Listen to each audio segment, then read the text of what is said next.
السلام علیکم۔ عطاء اللہ خان عیسیٰ خیلوی اردو، پنجابی اور سرائکی گیتوں کی وجہ سے پہچانے جاتے ہیں۔ ان کو اتنی مقبولیت ملی کہ ان کی تصویریں ٹرکوں کے پیچھے لگائی جانے لگیں۔ ان کے گائے ہوئے نغمے نوجوانوں کے دل کی آواز بن گئے۔ اگلے روز میں نے ان کے سامنے ان کے بیٹے سانول سے پوچھا، تم بھی گلوکار ہو، اس میدان میں عطاء اللہ کا بیٹا ہونا کیسا ہے؟ سانول نے کہا، بابا کی مقبولیت اتنی ہے کہ مجھے کبھی کبھار اس کا بوجھ محسوس ہونے لگتا ہے۔ عطاء اللہ خان نے جو بھی گایا وہ نہ جانے کیوں لوگوں کے دل میں اتنا گہرا اتر گیا کہ اب وہ نغمے، غزلیں، ڈھولے، ماہیے پاکستان کے لوک گیت بن چکے ہیں۔ ان سے محبت کا اندازہ یوں لگائیے کہ 2018 کے عام انتخابات سے پہلے لودھرا میں ایک ضمنی انتخاب ہوا جس میں جہانگیر ترین کے بیٹے علی ترین نے بھی حصہ لیا تھا۔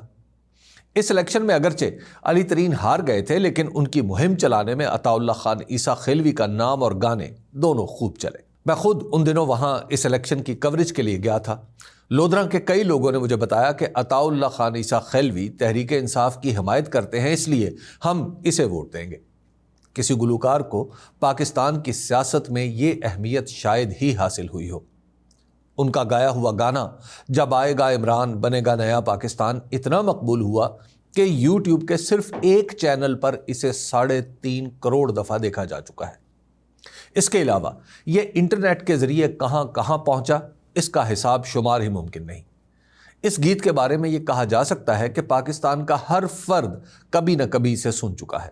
یوں یہ گانا بھی عطاء اللہ کے گلے سے نکل کر لوک گیت کی حیثیت اختیار کر گیا۔ عمران خان اس وقت اڈیالہ جیل میں ہیں۔ ان کا جرم سبھی جانتے ہیں، مگر انہیں سزا کسی ایسے کام کی مل رہی ہے جو انہوں نے کیا ہی نہیں۔ اپنے موقف پر استقامت سے جمے رہنے کی جو مثال انہوں نے قائم کی ہے، اس کی وجہ سے اب وہ لوک کہانیوں کے کردار جیسے ہوتے چلے جا رہے ہیں۔ عطاء اللہ خان عیسیٰ خیلوی سے گانا انہوں نے پہلے شاید خود بنوایا تھا، لیکن اب ان پر گانے لوگ بنا رہے ہیں۔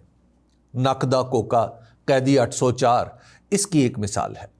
گلوکار ملکو نے اس گیت میں صرف ایک ٹپا شامل کیا کہ جیل اڈیالہ قیدی 804 ہوئے۔ اس کے بعد ملکو پر جو گزری سو گزری، مگر یہ گانا یوٹیوب پر عمران خان کی نسبت سے تقریباً 13 کروڑ بار دیکھا جا چکا ہے۔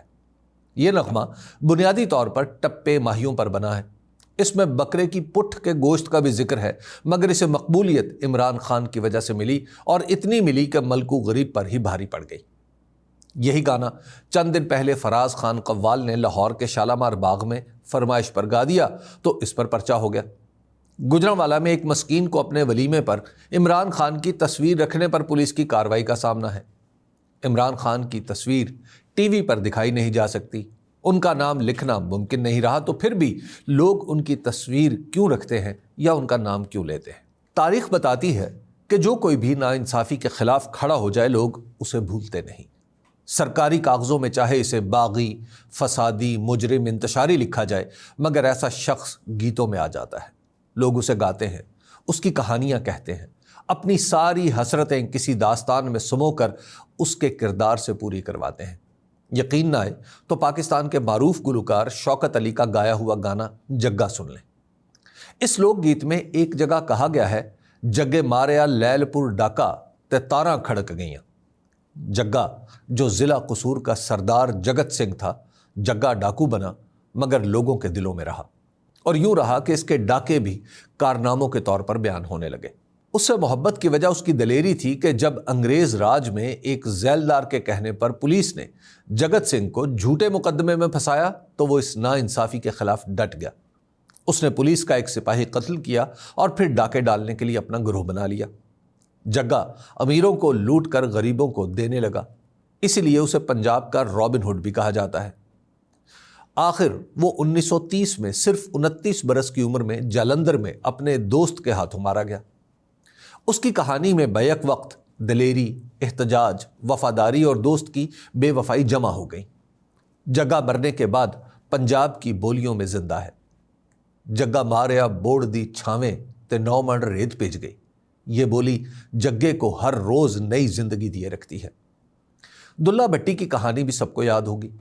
پنجاب کے ضلع حافظ آباد کی تحصیل پنڈی بھٹیاں کا یہ زمیندار اکبر بادشاہ کے ٹیکسوں کے خلاف کھڑا ہو گیا تھا۔ اس کے بارے میں کہا جاتا ہے کہ جہانگیر کا رضائی بھائی بھی تھا۔ دلہ بھٹی کو مزاحمت کے جرم میں اکبر نے لاہور میں سرے عام پھانسی دی تاکہ لوگ عبرت پکڑیں۔ بادشاہ کے لیے جو باغی تھا وہ اپنے لوگوں کا مسیحا تھا۔ وہ بچیوں کو بکنے سے بچاتا، غریبوں کی ضروریات پوری کرتا۔ اس کی پھانسی کی خبر سن کر لوگ کچھ کر تو نہ سکے، البتہ انہوں نے آگ کے الاؤ روشن کر دیے۔ ہر گاؤں، ہر قبیلہ کھلے میدان میں آگ لگا کر دلہ بھٹی کو بولیوں اور شعروں میں یاد کرنے لگا۔ پنجاب میں یہ تہوار لوہڑی کے عنوان سے آج تک منایا جاتا ہے۔ اس تہوار کے نغمے میں دلے کی دلیری اور ٹیکس لینے والے کا ظلم بتایا جاتا ہے۔ سپاہی کس طرح لوٹ مار کرتے تھے اور ان کا انجام کیا ہوتا ہے، یہ کہانی نعرے جیسی دھن میں گائی جاتی ہے۔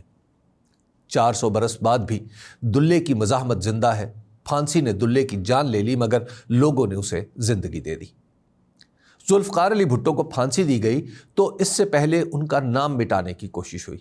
جب وہ پھانسی پا گئے تو میری نسل نے اپنے ارد گرد بھٹو کو پایا۔ اس زمانے میں ذوالفقار نام کے ہر بچے کو محلے والوں نے بھٹو کہنا شروع کر دیا، اور ایسے بھٹو بھی تھے جن کا نام ذوالفقار نہیں تھا۔ یہ سلسلہ اتنا چلا کہ تم کتنے بھٹو مارو گے، ہر گھر سے بھٹو نکلے گا ایک نعرہ بن گیا۔ اس زمانے میں یہ خلاف حقیقت بھی نہیں تھا۔ واقعی ہر محلے میں 2-4 ایسے تھے جن کا نام ہی بھٹو تھا۔ ایسے لوگ آج بھی ہیں اور بھٹو کہلاتے ہیں۔ وہاڑی میں میرے دوست صحافی شاہد نیاز کا نام لیں تو بہت سے لوگ آپ کا منہ تکنا شروع ہو جائیں گے، مگر بھٹو کہیں تو لوگ ان کے گھر تک چھوڑ آئیں گے۔